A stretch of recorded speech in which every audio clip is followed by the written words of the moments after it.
We're gonna begin today's video in Minecraft. Yes, this world is called Riddles, Puzzles, and Secrets. A game with, well, riddles, puzzles, and secrets. Sort of just like different maps that my sister and I built that no one's gonna play. One of them is called Tower of Volcanic Adventures. Basically, I built one called Volcanic Adventures without the Tower of, and that gave me the idea for Tower of Volcanic Adventures, which is what we're gonna be building in today's video. But first, we're gonna play through Volcanic Adventures. Welcome to the Mount Minecraft tour. Hi, my job as a sign is to make this symmetrical. Grab a spyglass for viewing the volcano from a distance. You do that, you get a spyglass. Volcano. Oh, right, I forgot that's there.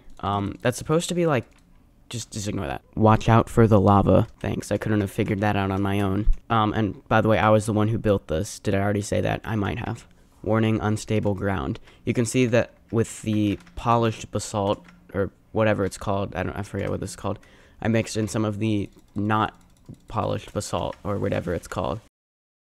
Here you're supposed to go over to this powder snow and take this off, and then you have to find the container that has a fire resistance potion. It's this one. This part is pretty cool. From this chest you get a block, and then here you can place it on top of this strange looking block. I believe that's called an allow, which allows you to place blocks above it on that like X and Z plane in adventure mode.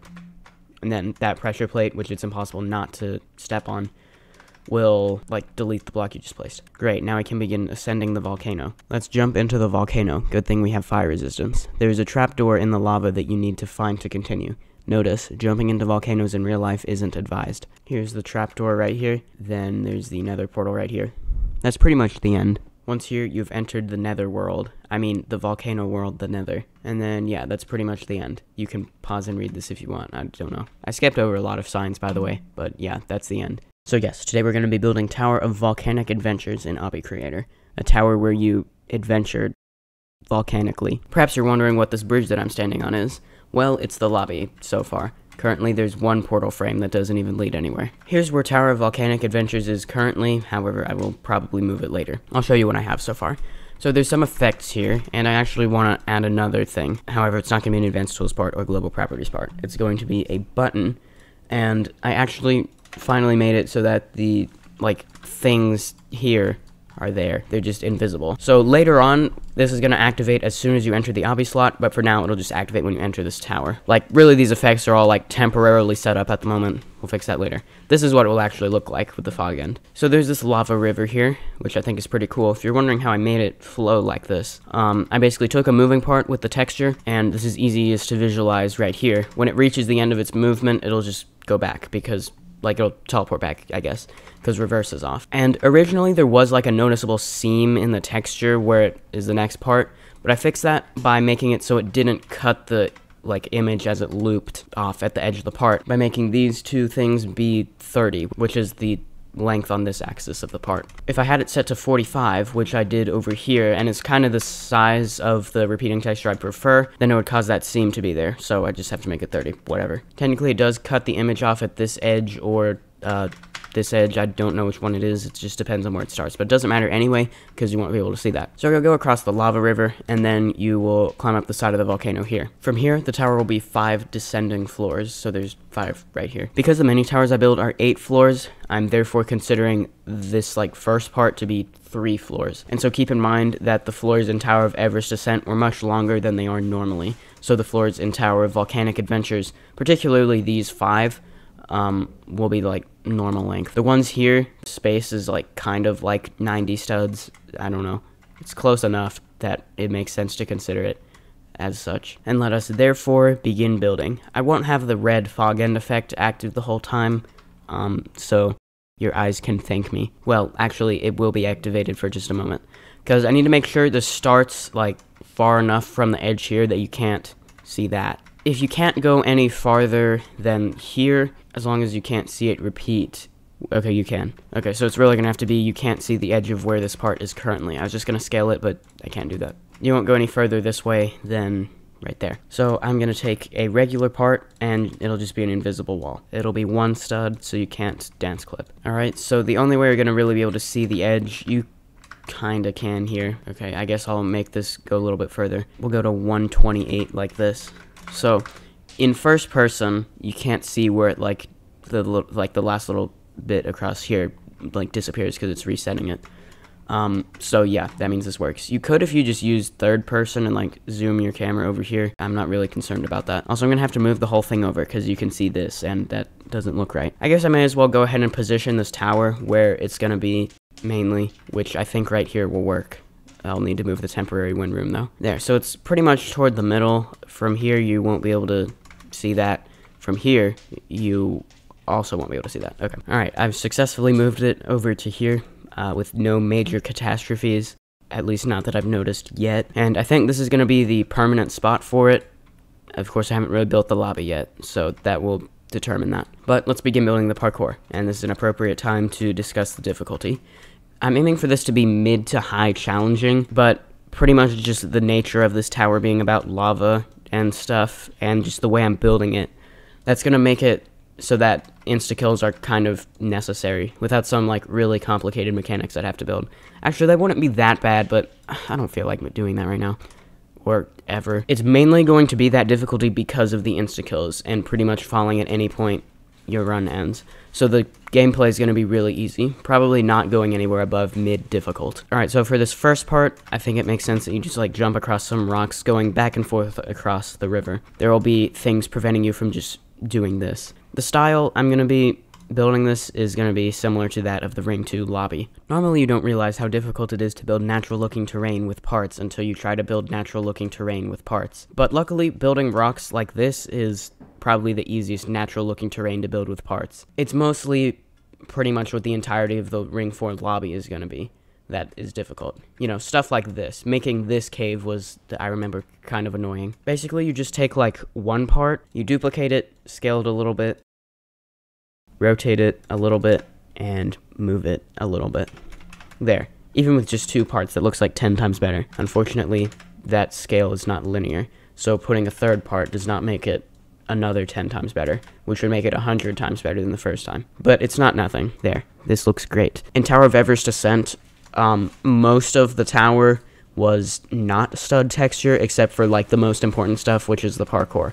Like, you can see, the mountain itself is not that. I'm gonna do the same thing here. The terrain will be this texture, whereas the parkour will be just studs as normal. I'll make the color be a little bit brighter than this, though. Instead of 0, 0, 0, this is 27, 27, 27. Okay, so there's gonna be rocks, which are, like, you know, natural, but there can also be, like, not natural platforms. That's where most of the detail in this first part, I guess, can come from. I'll do this to copy the, like, studs, but the color will be a dark red. Sort of like this. And I don't want it to just be floating there. Let's do, like, something like that. But you know how to make things more futuristic? Because that is kind of what I want this to be like. You rotate it 45 degrees. Well, actually, the main way to make things look more futuristic is to make things that are currently square be circle, and things that are currently circle be square or rectangular. The square or rectangular applies to the first time I said square, also. So, for example, in the future, pizzas will be rectangular or square, and windows will be circular. Now, platforms would be circular, but I do kind of want the style of this build to involve mostly,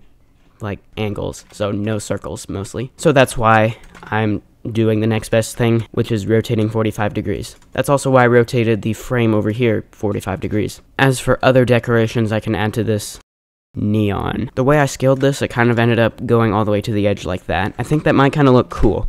So I might keep that. I just want to see what it looks like first. Alright, yeah, I kind of like that. I do like the contrast of the dark color with the bright color, and the neon is the same color as these lava parts actually are. Of course, you can't see that because of the texture. And yes, I do like it going to the edge here, but not here, but since it's so close to the edge, you can't really tell a difference. So, I'm going to set this to 0.25, and move it in like this. There. Now let's take a look at it with the effects. Nice. I like that. You're probably not going to look underneath here, though. So I guess I'll just put this on the top as well. And I can't do what I would normally do to save parts, which is just make this go, like, all the way through here. Because it's right against the edge here, that'll cause Z-fighting. However, I can make it so that these two parts don't go to the edge, and then I can save at least 2 instead of however many it would be otherwise. So it's 0.05 here, and I want it to be 1.1, so that's 0.05 off of each of those, if that makes sense, which it probably doesn't. Which means it needs to be scaled 1.05. Like that. That way it goes off of the top by that. I can actually keep my snap to grid as 1.05 and just duplicate this There we go. Nice. That looks very futuristic-y, and also volcanic-y. Now, unlike this part, which is going to have a single, like, support thing, this one's going to have 4, one on each corner, and that's going to cause problems with the custom design. Probably the most logical thing to do is this. On the top, this doesn't go quite as close to the edge as I would like it to, but then it wouldn't be consistent with the bottom, so, oh well. You know, on here, I'll put a wraparound too. Now, you can do that, which I guess is probably a problem. This arrow sort of also adds detail to this platform, or wraparound thing. Not on the other side, though. So what should go on the other side? There's only one answer. Among Us. And also just a neon line up here. Yay. Now, if you were to wrap around on this side, I think what I'll just do is put like an insta-kill that's invisible, just like over here. So you're safe to stand on this, I guess, shore. Or what's the side of a river? Is it a shore? I don't think it is. River bank. Oh, but you know what? It's not water, so how much of a river is it really? Does it have to be water to be considered a river? I've been calling it a river the whole video, so you know what, fine, riverbank, whatever. Alright, what's gonna be next in this thing? It's gonna be a no-jump section. What you're gonna do is you're gonna have to walk across a thing of moving parts that go up out of the lava, but then don't. So these are 2 by 2. If I go like 4 over here, yeah, that works. And then I just repeat that.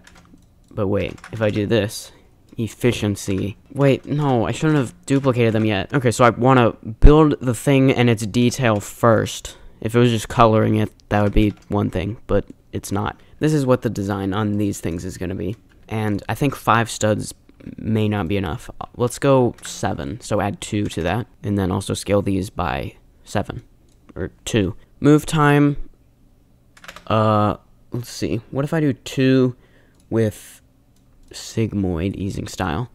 Yeah, that should be good. Well, the easing style. We'll go 1.5 for move time. Okay, now the objective here is so that it like is a wave. So this will come out of the lava in a wave, and so it's like you gotta run across them in time with that.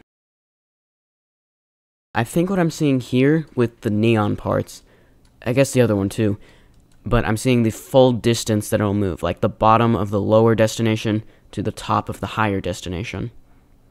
So that means if I do something like this, well, no, I gotta have it so that when it's at the bottom destination, it's like completely under the lava. There. Alright, yeah.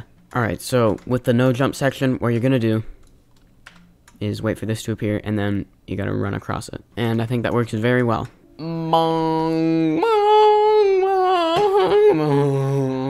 Alright, now for the no jump. I'm going to do something similar to in Everest Descent. I'm going to take a global properties part like this, and yeah, I kind of like it as 2 studs. That'll work. I could make it be, I think that's plastic and semi-transparent, but nah. I'm going to do neon, but the same color. Oh wait, haha, I'm just kidding.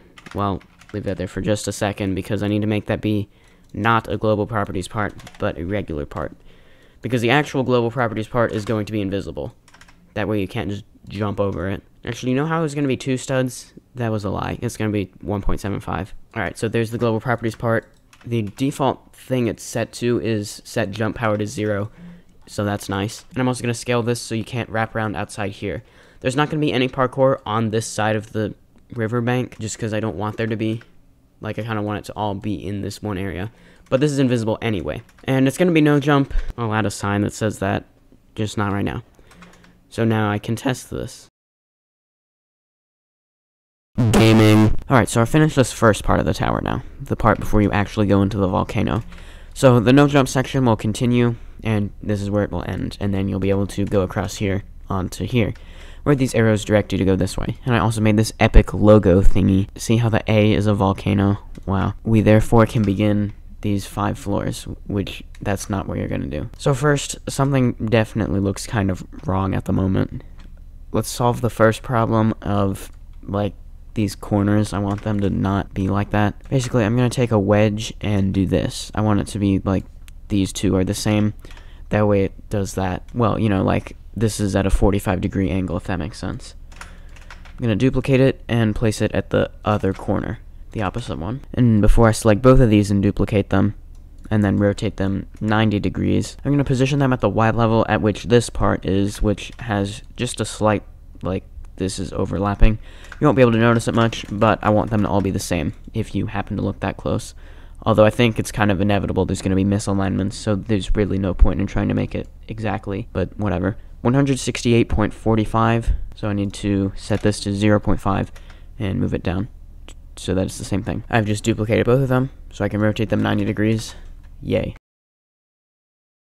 And here's the placement of the invisible walls. At first I tried to put them like off of here a little bit, but then it was too far over here, so I moved them to the position up here that I wanted them. And even though that's on here, that's actually not a problem, because I'm going to make it so that there's like insta-kills here, because you're not going to walk here anyway, because that kind of defeat the purpose of this parkour. But at the moment, you can walk there and kind of cheese the whole first part, but whatever. And I put an invisible wall on the back here, also just a little bit off the edge of here. Now the way this descending tower is going to work is going to be something similar to a tower I built in Ring 3, called the Tower of Elevator Maintenance. In this tower, you basically, on each floor, press a button like this, and then it will lower the elevator, which will allow you to get to the next floor. In this tower, it's basically going to be the same mechanic, except it's lava, so it's an insta-kill. For the most part, it's going to move down a floor each time, but not the first time. On the first time this moves down, it's going to move down to like here. That way during the parkour you complete about here, you'll press like an invisible button or something that'll deactivate this so you don't see that. And that will make it so it's like invisible here, but that's not a problem because you already did that section. I think it would be cool if we had like a central platform that's in the middle of the floor. It'll look kind of like these, and it'll move down with the lava each time. So that's why this is a moving part. This other random part that I have selected is just so I can move both destinations the same. Here's a part that's in the center of the floor, so I just need to make sure that's lined up. It doesn't look like I'm going to be able to line it up perfectly, unless it's by like 0.25, is it? I think it is on this axis, but on here I gotta move it a little bit. Why is that changing the Y value? Actually, it doesn't matter. I can just look at this and see if it's lined up.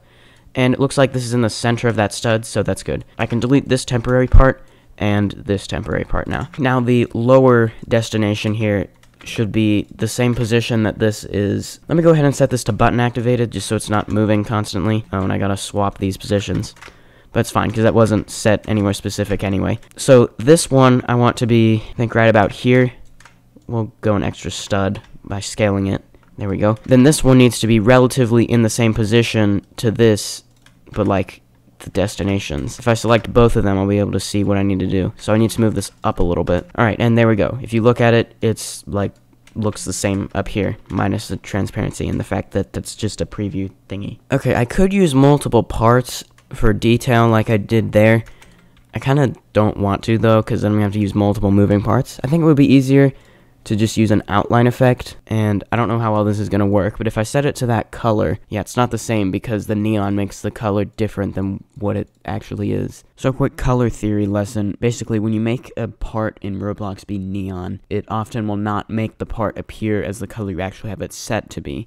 So for example, the actual color I have this part set to has this RGB value. But when I went into Photoshop and clicked the neon lit up part, it's this color. They're not the same. But when I take the color that Photoshop tells me it actually is, and then just put it as the outline color on this part, then it looks like a completely different color. And that's because of color context. So basically, the neon glow you see around the neon part is like orange, so it makes the neon, even though it's yellow, appear more orange. If we get rid of the neon glow, but keep the yellow color, then it is very much more clearly yellow. So basically, because of color context, I made it so that the outline I set to a color similar to the color the game says the neon parts are. So I didn't make it the exact same color, but I made it what I felt was the closest to what it appeared as on the neon parts. What I'm going to do is make this first section be pretty easy. It's going to be you have to just move a push box around the edge. At the moment, this is 6 studs.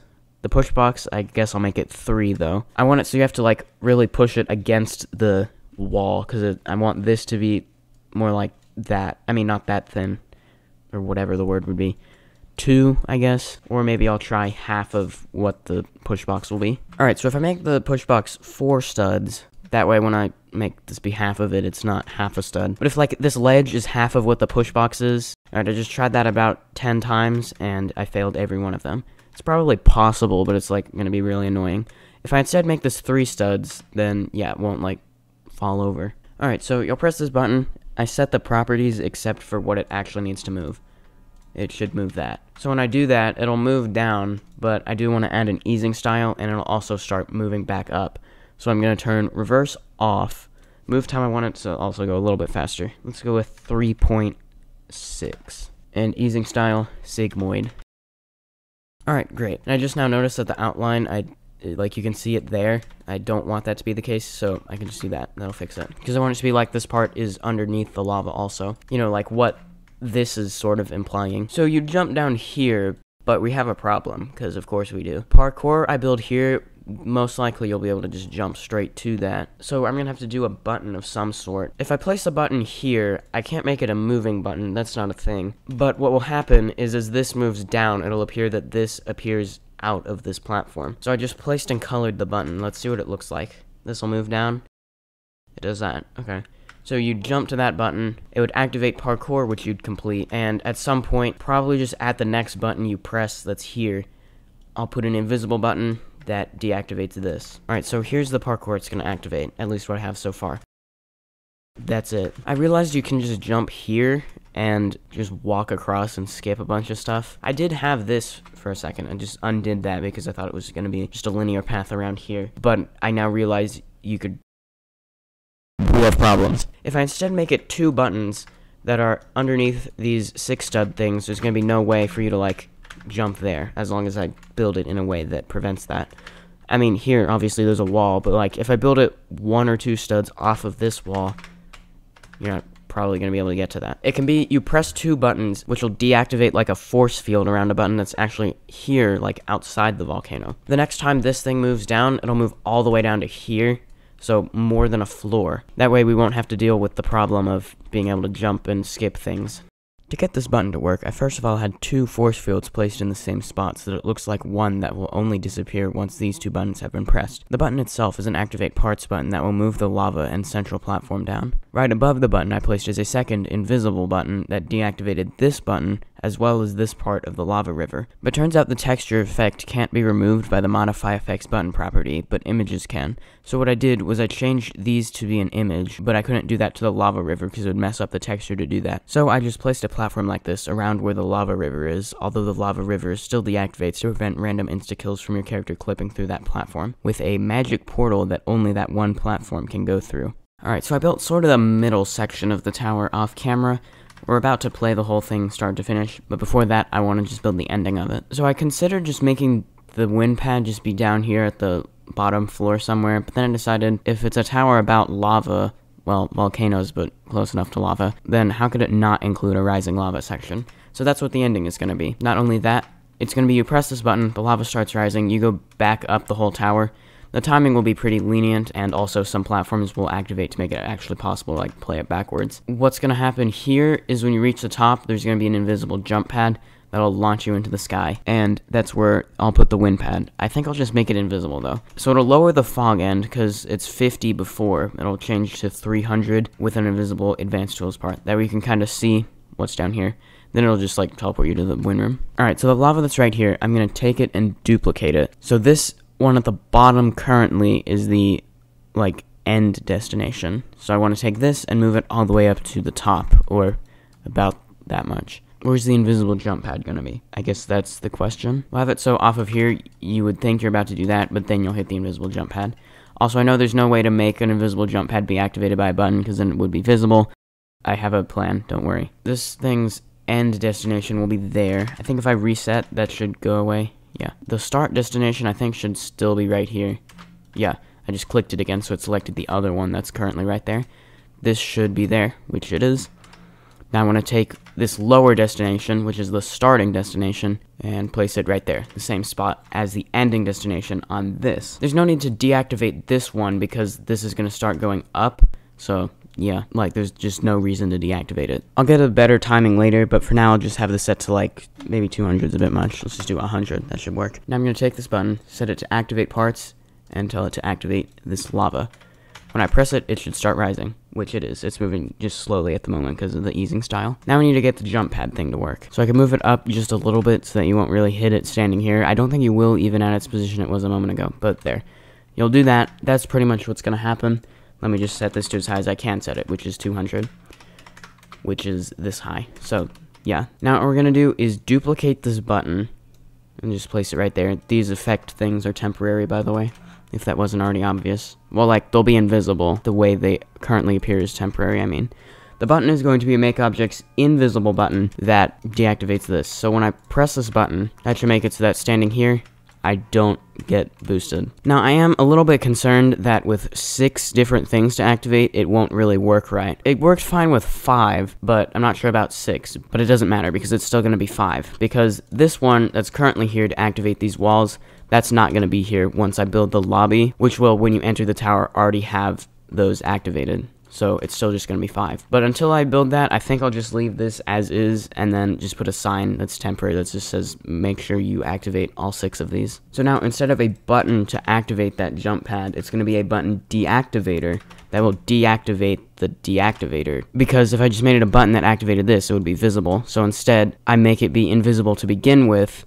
This deactivates it, which it appears to do nothing, but it makes it so that this won't boost you into the air. Then when you deactivate this button, it technically reactivates this, you just still can't see it. Once I press that button, which it is moving the lava, so that's still working. Not that it really had any reason not to. But I should be able to, don't worry, I know why. It's this weird thing where you have to make it 0.99 transparency. Now it should work. Maybe I need to make this 0.99 transparency. There we go. You won't really be able to notice it anyway, but I'll go ahead and make it even more difficult to notice by making it, I guess, that color. That way it's like blends in pretty much perfectly. Alright, so I press that button. This does nothing. At the bottom floor, I press the button deactivator, and that, it's still working and making the lava rise. And it'll do that. There we go. This I'm probably also going to have to make be 0.99 transparency once I make it invisible, by the way. Okay, there's a couple more finishing touches I want to add before I show you the whole tower, so I'll do those real quick. Alright, and Tower of Volcanic Adventures is now finished. It's time to show you the whole thing. Here's the app ready if you want to come play this, or any of these other 3 towers. I will get an actual lobby built soon. So Tower of Volcanic Adventures is right here, and you can go ahead and activate all these effects. Like I said, I'll get that working once I get the lobby built so that I can make this button, like, something. Please make sure you activate all these effects so they work properly. So first let's try that again. So first you go over here. In this tower, neon parts are fine to touch, but can collide false. Parts with the lava texture, however, are instant death blocks. This sign is can collide false. And yeah, maybe I should go ahead and just nerf the first jump. I think that would be a good idea. Second jump, and most of the jumps thereafter are not as annoying. This arrow indicates you want to go to the right. I don't think I put anything on the left, though. Maybe I should. There, okay, so if you were to attempt to go on this side, that's what would happen. And there's an Among Us right here, because there has to be. This indicates a no jump section. Even if you jump over it, you'll hit the global properties part anyway, because it's like a thing, so there's no way to cheese it. And then here, you gotta wait for that to appear, and then just run across. And then in order to get up the side of here, you wanna do this. You just do this carefully, and you should be good. And you can also sort of rotate your camera a little bit to go up. Okay, maybe this is a slightly better. Well, this is why I'm playtesting the tower, to fix things like that. By increasing the slant on that angle, I think that should make that better. Basically, I was just holding W and D across right there. And yeah, you can see it. You can go up here a lot easier now.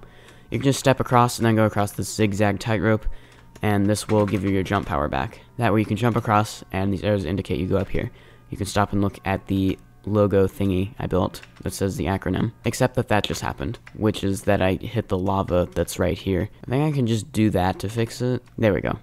You shouldn't be able to hit that insta-kill now. Now, up here on top of the volcano, there's these invisible barriers that prevent you from going any further than this. And you can see there is a button here, but there's a force field around it, so you'll come back to that later. This is technically floor 4, because the section that was over here, I'm considering to be the first 3 floors. You first gotta do that push box section, and that will lower this down. Then you can press this button to activate the parkour. And then you gotta press 2 buttons, but you can do them in any order. Right here, you wanna do that to press this first button. And I did a similar thing to on the outside thing, whatever floor you want to consider that to be. But this time, since you're going across it both ways, I made the timings a little bit different, so it looks like that. Then here, you can just jump, and then you actually don't even have to go into climbing animation. There's also this truss thingy that I built. I think it looks pretty cool. And you can press the other button. Then here, you can just hold W to walk across there. After that, this force field will have opened, so you can just do this, and then you can do that. The lava will go down.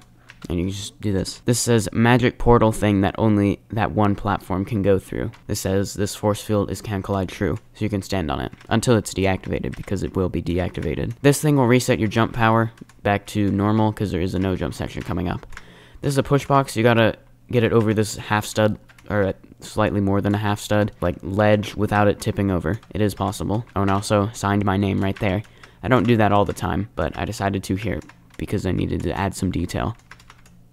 There we go. It works best to sort of just go across the side, I guess. So then you can jump to here, and this will set your jump power to 0. If you like miss the jump or something, but it still sets your jump power to 0, just go over there and reset it. Oh, and this thing will reset the push box. It's okay to touch it. So the reason this is a no jump section is that you can't go up here. That's why, if you're wondering why I decided to put that there. Now you can press that button. That will open this force field, and before you continue, it's very important that you reset your jump power, or else you're going to get soft locked. It says it's can't collide true, but it's not anymore. You know what, I'm going to take this make objects invisible button and do that. It already has modify effects set to true.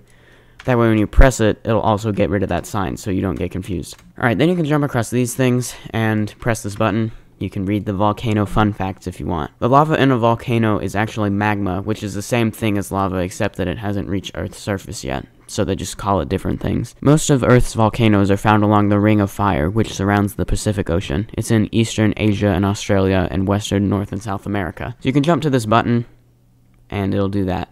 And it'll also like drop a push box thingy here. So what that did was it dropped a push box to there, which it then pressed a button, and it deactivated the button I pressed, leaving behind a regular part that looks just like it. That way I can't press the button again, and then the lava would raise back up. You can still do that on most of the other buttons you're going to use to lower the lava, but it's not really going to be to as much of an effect. I feel like it's less likely you're going to end up pressing it again. And even if you do, you just press it a third time, and yeah. Alright, so this next floor, I didn't use the method of you press a button to activate parkour, so you have to jump down and then like reascend it a little bit. Here, I just put a bunch of buttons everywhere, and you just gotta figure out what to do. But the most efficient way of completing it is to first go over here. It says use shift lock so you can get behind this thing. And you can press this button. It says it's can't collide true, but you don't need to stand on it anyway, but I figured I'd mark that anyway, because this one is can't collide true. And I think you can make this jump, but yeah. The button I just pressed up there activated this, which allows me to take this push box across here, as long as I don't accidentally reset it. And if you're wondering what this button did, it deactivated a thing here and allowed me to get the push box that deactivated the actual button that was up there, or made it disappear, not deactivated, because deactivated would mean deactivated, not just made invisible. When you have this push box on this pressure plate, it'll open a force field above a button that'll lower the lava. It's up there. So now you gotta go up here and go back to this floor and just make your way here and press the button. And by the way, it'll only bring the lava back up if you press it again after it completes the movement. So like, I think I might have pressed it twice quickly there, but it was so fast this didn't finish, so it only moved it down. At this point, you can jump to here. It says warning, high damage kill bricks ahead. Well, you can't see them yet because they're button activated, but these are actually the only kill bricks in the tower other than the insta kills. They're on this floor. Fun fact. So it gives you 25 seconds. You can use this to reset it if you want. And so the best way is to not jump immediately off of there. Just wait like a fraction of a second longer. It'll make the jump onto here a little bit more consistent. There's another 35 damage kill brick wraparound. That's how much damage it does. It's possible to avoid it, but if you touch it, you might be okay. The time is pretty lenient. You can see I stopped to talk there, but you're trying to get to this button, which will lower the lava again, and then you can jump down. You're trying to get to there. You can't really see it very well, but there is a platform here to jump on. You'll notice the central thing, it disappeared at like the 6th floor being also counting the outside floors, but now it's here again, so yay. You've almost completed the tower. Here's your final challenge. When you press this button, the lava will begin to rise, and you must escape the volcano before it erupts. So when you do this, it will make the lava begin rising, pretty slowly at first, but the time I set it to move in the end was 60 seconds. It'll also activate some platforms that make it possible to reascend back up here. All the newly activated platforms have the red neon, but the color of the part is still the floor color. So I thought that was an interesting way of marking it, instead of just making it, you know, different color or whatever. Once you climb up this truss, you've pretty much won. You can jump up here, you can see the fog again decreased a little bit, and it teleports you to the temporary wind room. I'll build an actual one later. Alright, well, that's going to conclude today's video. I hope you enjoyed it. If you did, please remember to leave a like and consider subscribing down below. Like I said last video, the fall shirt is on sale in my Roblox group, link in the description. You can go buy that if you want. Any and all purchases would be greatly appreciated. I'll see you in the next video, and have a great day.